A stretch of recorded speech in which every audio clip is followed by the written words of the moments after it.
Selamat pagi, siang, sore, atau malam kepada Bapak Ivan Prasetya selaku dosen dari kelas Bisnis Digital kelas E. Nah, pertama-tama saya ingin memperkenalkan kelompok kami, yaitu ada Felicia Jessica Chandra dengan NPM 2017 1300088, dan saya sendiri Stefanus Hendrik dengan NPM 2017 10092, dan Jordi Nicholas Won dengan NPM 113 1801120. Nah, dari kelompok kami yang ingin membahas lebih lanjut mengenai perusahaan PT Amarta Micro Fintech yang bergerak di bidang finansial dan teknologi. Berikut penjelasan mengenai profil dari PT Amarta Micro Fintech.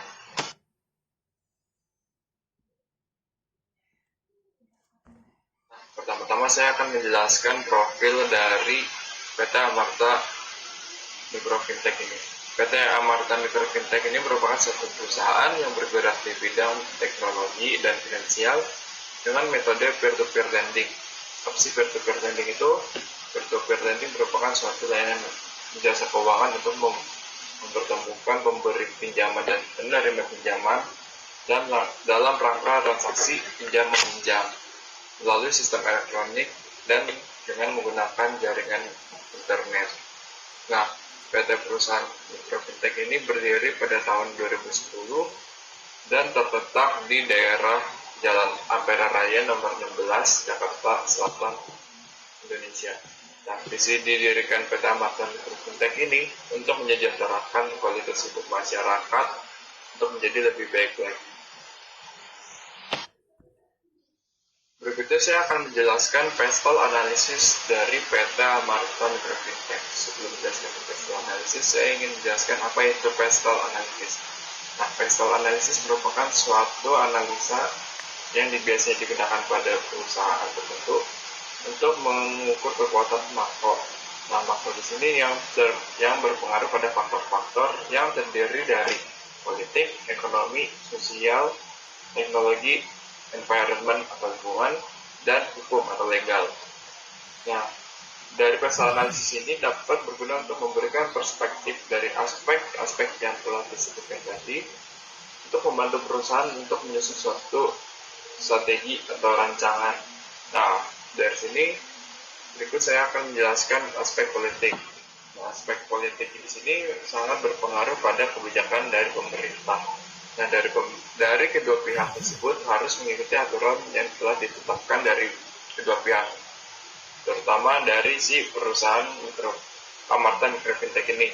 Dan peraturan ini terdiri dari ketentuan transaksi. Dan apabila terjadi pelanggaran dalam bisnis, maka akan dapat diproses ke penegak hukum. Dan yang kedua, aspek dari pestle analisis yaitu ekonomi. Dari sini PT Amarta Micro Fintech menemukan bahwa terdapat masalah ekonomi di Indonesia yang cukup banyak orang yang ingin membuka suatu usaha kecil tetapi belum cukup untuk memiliki modal. Nah, makanya itu dari PT Amarta Micro Fintech ini bersedia untuk meminjamkan suatu dananya dengan mengumpulkan dana-dana dari donatur-donatur dan memberikan pinjaman kepada yang membutuhkan pinjaman keuangan atau para pengusaha yang membutuhkan pinjaman uang untuk membuat suatu usahanya. Dan dari sini dengan tujuannya ini sangat sejalan dengan PT Amarta Micro Fintech ini, yaitu untuk meningkatkan pertumbuhan ekonomi negara melalui pinjaman-pinjaman yang telah disediakan kepada usaha yang memerlukan melalui peer-to-peer lending ini. Nah, dari aspek sosial dari PT Amarta Micro Fintech ini menemukan bahwa paling banyak orang yang sulit menemukan atau sulit membuka suatu usaha yaitu orang-orang yang kalangan rendah, yaitu biasanya orang yang berada di pedesaan. Ketika orang tersebut ingin melakukan usaha, dia sangat terbatas dengan modalnya, sehingga dari Amarta Micro Fintech ini melihat suatu pandangan mengenai hal tersebut, sehingga fokus dari si PT Amarta Micro Fintech yaitu mencari orang kalangan rendah yang membutuhkan pinjaman dalam membuka usahanya. Dengan modal tersebut dapat meningkatkan kualitas hidup dari orang tersebut. Dan dari PT Amarta Micro Fintech ini juga memberikan fasilitas atau pelayanan kepada orang tersebut mengenai pelatihan-pelatihan dalam meningkatkan suatu usahanya. Nah, dari aspek teknologi, PT Amarta Microfintech ini memanfaatkan teknologi ini yaitu berupa internet dan menggunakan website untuk menjangkau orang-orang yang ingin ditawarkan supaya lebih banyak dan dapat mempermudah dalam suatu transaksi secara online. Nah, dengan teknologi ini memudahkan microfintech juga untuk menarik para pengusaha untuk membuka suatu usaha dan meminjamkan modal dan melakukan transaksinya dengan lebih mudah, praktis, dan serta memberikan pelatihan pada para usaha supaya lebih mudah. Dari aspek environment, PT Amarta Microfintech ini menemukan atau menentukan tempat berdiri perusahaan, yaitu yang terletak di Jakarta atau khususnya di Jakarta Selatan. Nah, tujuannya ditentukan tempat ini yaitu karena Jakarta memiliki tempat yang strategis dan mudah dijangkau oleh orang-orang dan juga dapat memudahkan dalam beroperasi dan mudah dijangkau oleh orang-orang. Nah, dari aspek legal atau hukum, PT Amarta Microfintech ini melihat bahwa dari peraturan-peraturan yang sudah dibuat oleh Microfintech dan telah diawasi oleh OJK, dari kedua pihak tersebut harus sepakat terhadap peraturan yang telah diselenggarakan oleh perusahaan Amarta. Nah, kedua pihak tersebut yaitu terdiri dari peminjam modal dan penerima modal sebagai suatu perjanjian dari suatu bisnis, dan OJK tidak bertanggung jawab atas pelanggaran terhadap kedua pihak tersebut. Dan setiap transaksi yang meliputi peminjaman uang dan pelaksanaan perjanjian kesepakatan selalu melalui escrow account atau virtual account berdasarkan aturan OJK yang terdapat pada nomor 77 PJOK nomor 1 2016 mengenai layanan pinjam meminjam uang berbasis teknologi informasi dan pelanggaran terhadap ketentuan yang telah dibuatnya. Nah, berikutnya saya ingin membahas mengenai SWOT analisis dari PT Amarta Microfintech ini. Nah, SWOT analisis itu merupakan suatu dari analisis yang dapat dimanfaatkan oleh PT Amarta Microfintech ini untuk menyusun strategi. Dan SWOT ini terdiri dari kekuatan dari si perusahaan, kelemahan perusahaan, peluang yang dapat diperoleh dari perusahaan, dan ancaman untuk perusahaannya. Nah, di sini saya ingin menjelaskan apa aja poin-poin yang terdapat pada SWOT analisis ini. Nah, sekarang saya ingin membahas mengenai kekuatan dari PT Amarta Microfintech. Nah, dalam PT Amarta Microfintech ini terdapat bahwa perusahaan tersebut telah diawasi oleh OJK, yang itu dimana sangat berguna untuk meningkatkan kepercayaan kepada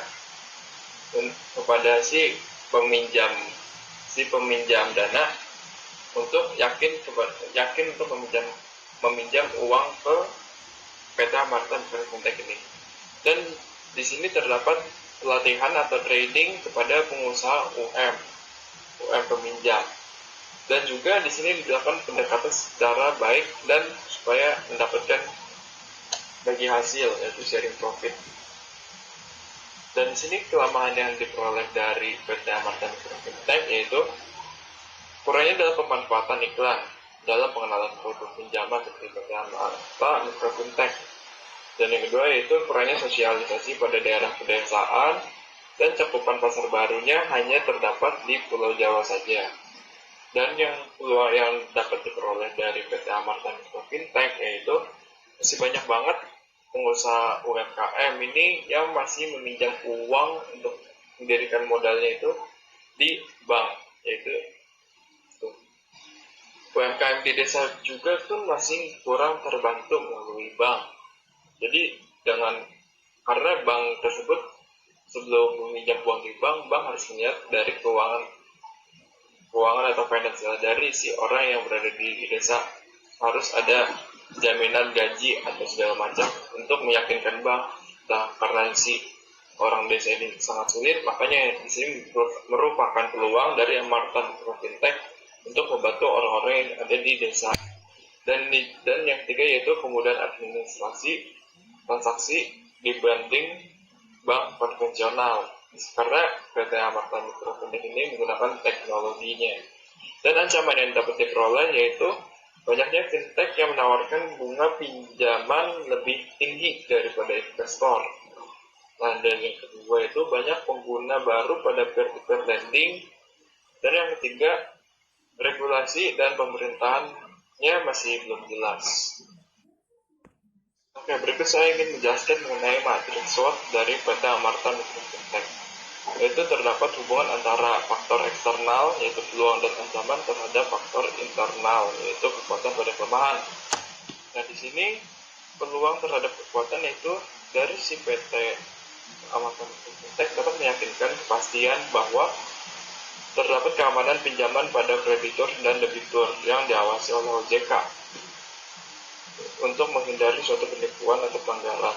Dan yang kedua yaitu memberikan bantuan untuk pengusaha dan memberikan pelatihannya supaya pengusaha dapat mengembangkan usahanya lebih baik lagi. Dan peluang terhadap kelemahan yaitu iklan produk secara besar-besaran kepada orang di pedesaan dan memperluas jangkauan pasar. Dan yang ketiga yaitu ancaman terhadap kekuatan di mana si PT Amarta Mikrofintek ini rutin dalam melakukan pelatihan UMKM kepada si peminjam modal. Di sini tujuannya untuk membantu dan berperan aktif terhadap si pengusahanya tersebut. Dan yang kedua yaitu sosialisasi telah diatur oleh OJK. Dan yang terakhir itu ancaman terhadap kelemahan, yaitu di mana si PT Amarta Mikrofintek ini harus memperbanyak iklan di media-media, yaitu di mana terdapat modal yang banyak yang diperlukan oleh si PT Mikrofintek dan harus memiliki prioritas dan sosialisasi pada warga pedesaan. Selanjutnya, kita masuk poin yang keempat, yaitu manajemen pemasaran. Manajemen pemasaran, menurut Philip Kotler, adalah analisis, perencanaan, implementasi, dan pengendalian program yang dirancang untuk menghasilkan pertukaran yang diinginkan dengan pasar sasaran untuk tujuan mencapai suatu tujuan organisasi. Nah, pada PT Amarta Mikrofintek ini, tujuan adanya manajemen pemasaran adalah untuk menganalisis, merencanakan, dan mengimplementasikan program-program yang ada di dalam PT Amarta sesuai dengan pasar yang diinginkan oleh perusahaan serta tujuan dari perusahaan Amarta ini. Kemudian, terdapat 4 tujuan dalam manajemen pemasaran, yaitu yang pertama adalah menciptakan permintaan dan penawaran. Di sini, karena Amarta adalah perusahaan peer-to-peer lending, maka permintaan dan penawarannya adalah calon penerima dana dan calon pendonor dana. Lalu yang kedua adalah meningkatkan pangsa pasar.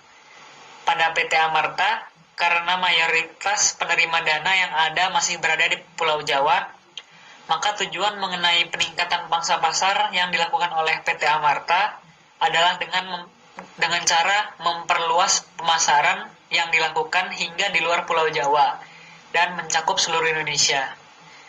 Kemudian, tujuan yang ketiga adalah memberi kepuasan kepada pelanggan. Pada PT Amarta, kepuasan tersebut berupa kepuasan bagi penerima dana yang dapat mengembangkan usahanya. Kemudian, kepuasan bagi pendonor dana yang mendapatkan income pasif yang menguntungkan bagi pendonor dana. Kemudian, tujuan yang terakhir adalah mendapatkan keuntungan. Di setiap perusahaan, pasti membutuhkan keuntungan untuk mengembangkan perusahaannya. Maka dari itu, PT Amarta juga memiliki tujuan untuk mendapatkan keuntungan bagi perusahaannya.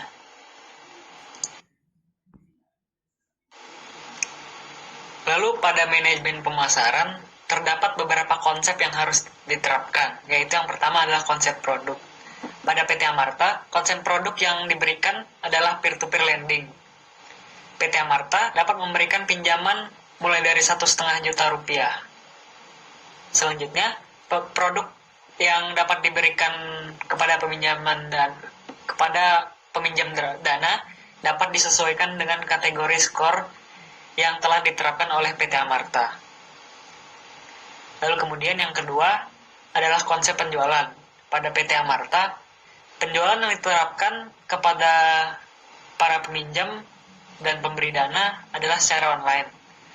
Maka dari itu, konsep penjualan yang dilakukan juga secara online dengan menggunakan media sosial seperti Instagram, Twitter, Facebook, hingga website resmi Amarta. Lalu yang selanjutnya adalah konsep pemasaran. Konsep ini diterapkan oleh PT Amarta dengan cara memberikan testimoni dan contoh penerima dana yang sukses dalam mengembangkan usaha mereka dan pendonor dana yang berhasil menghasilkan passive income di website maupun sosial media. Dengan demikian, pemasaran terhadap pendonor dan penerima baru akan mulai bermunculan. Kemudian, yang terakhir adalah konsep hubungan sosial. Tidak hanya ingin keuntungan semata, PT Amarta ini menciptakan perusahaan dengan tujuan untuk mensejahterakan masyarakat dengan memberikan pinjaman kepada pengusaha mikro kecil hingga menengah. Pada poin selanjutnya adalah manajemen operasi. Manajemen operasi adalah praktik administrasi bisnis untuk menciptakan tingkat efisiensi yang setinggi mungkin di dalam suatu organisasi atau perusahaan. Di dalam PT Amarta Mikro Fintech, terdapat Bapak Budi Siswaji sebagai Chief Operating Officer dan Bapak Medi Trianto selaku VP of Operations. Nah, mereka ini yang memimpin manajemen operasi yang ada pada PT Amarta. Nah, segala kebijakan-kebijakan terkait operasional akan bergantung kepada mereka. Lalu, terdapat beberapa fungsi dari manajer operasi, yaitu yang pertama adalah mengelola keuangan yang ada pada PT Amarta. Di sini, mereka harus tahu setiap pengalokasian dana serta arus dana yang ada pada PT Amarta. Yang kedua adalah operasi. Operasi ini yaitu perancangan sistem peer-to-peer lending yang terbaik yang harus diterapkan oleh perusahaan hingga memberikan output yang lebih efisien. Lalu fungsi yang ketiga adalah strategi. Di sini mereka harus dapat melihat posisi PT Amarta ke depannya dan harus dapat mengatasi masalah-masalah yang muncul seperti pada saat pandemi yang ada di 2020 ini. Mereka terbukti berhasil mengatasi masalah-masalah yang ada. Kemudian, fungsi yang keempat adalah pengelolaan kualitas. Kualitas itu sendiri meliputi calon pendonor dana yang baik, hingga calon penerima dana yang harus dilakukan screening terlebih dahulu untuk dapat sesuai dengan kriteria penerima dana PT Amarta. Kemudian, pada 2020 ini terjadi pandemi terkait virus COVID-19. Namun, PT Amarta Mikro Fintech dapat mengatasi masalah tersebut. Pada COVID-19 ini, calon peminjam justru meningkat hingga mencapai lebih dari 2,2 triliun rupiah modal usaha dan sebanyak 470.000 mitra perempuan yang ada di Indonesia. Hal tersebut terjadi karena operasional yang kuat pada PT Amarta, serta tindakan pencegahan yang diterapkan oleh PT Amarta. Nah, beberapa tindakan pencegahan yang diterapkan oleh mitra serta pihak majelis maupun petugas lapangan di masa pandemi COVID-19 ini adalah yang pertama dengan menerapkan standar operasional prosedur social distancing untuk semua pihak termasuk majelis, mitra maupun petugas lapangan yang ada di Amarta. Lalu yang kedua adalah dilakukannya sistem titip bayar, yaitu melarang mitra untuk hadir di pertemuan majelis untuk mitra yang sedang sakit atau menunjukkan ciri-ciri penderita COVID-19. Kemudian yang ketiga adalah memberikan sosialisasi terhadap pengembangan COVID-19 serta hygiene training yang meliputi langkah-langkah dalam menjaga kebersihan diri serta kebersihan di tempat usaha. Dan lalu yang terakhir adalah dengan memutuskan rantai penularan COVID-19 dengan cara memberhentikan kegiatan perjalanan dinas antar wilayah dari tim pusat dan tim cabang.